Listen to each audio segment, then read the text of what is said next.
আসসালামু আলাইকুম ভিউয়ার্স। আমরা আসলে একটা ট্যুর করছিলাম রাঙ্গামাটিতে, তো সেই বিষয়টা আজকে শেয়ার করব। রাঙ্গামাটিতে আমরা কি করছিলাম, কিভাবে গেলাম, সব কিছুই থাকবে আজকের এই ভিডিওতে। দেখতে থাকুন, দেখতে দেখতে ভালো লাগবে। তো আমরা যেই কথা সেই কাজ, আমরা আসলে বাসে করে রাঙ্গামাটির জন্য রওনা হলাম।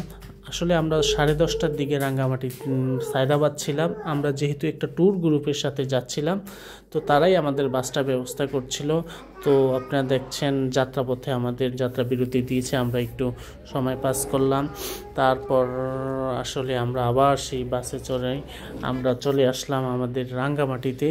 আপনারা দেখছেন এই রাঙ্গামাটিতে আসলে কেন্দ্রীয় শহীদ মিনার আশেপাশে বা স্টেডিয়ামের আশেপাশে আপনাকে নামিয়ে দিবে।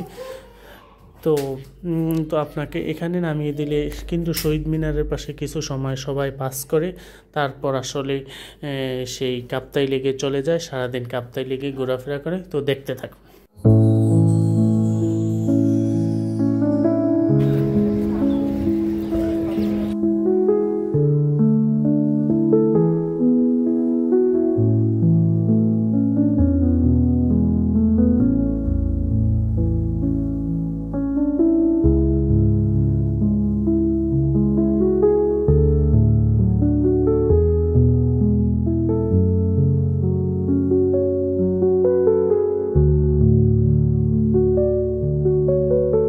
তো আমরা আসলে ফাইনালি চলে আসলাম সেই কাপ্তাই লেগে।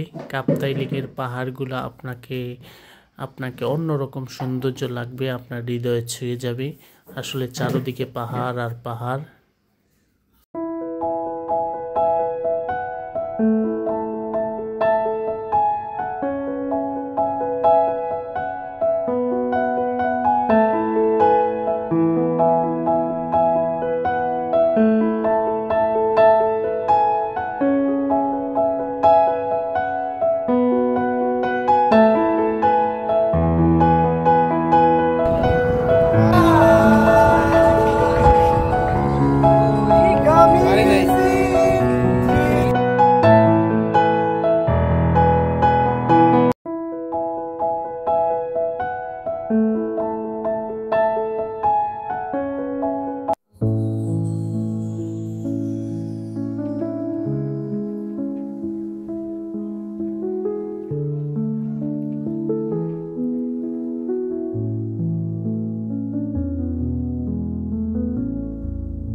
এই আনারস আপনাকে খেতেই হবে, কারণ এই আনারসগুলো অন্যরকম সুস্বাদু। এই আনারসগুলি আপনি বৌদ্ধ মন্দিরের সেই ঢোকার পথেই আপনি পেয়ে যাবেন।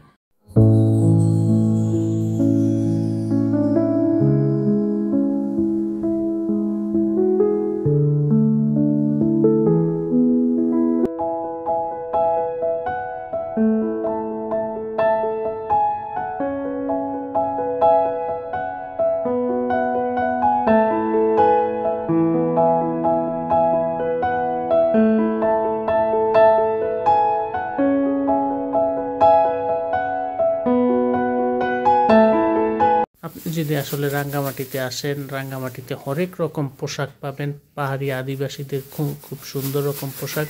এই পোশাকগুলো আপনার মন ছুঁয়ে যাবে।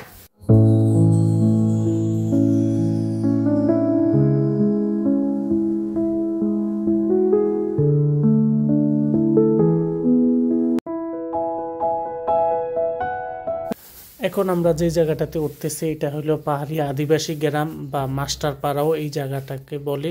এই জায়গাটা আসলে খুব ছোট একটি এরিয়া। এই জায়গাটাতে 16টা পরিবার আসলে বসবাস করে।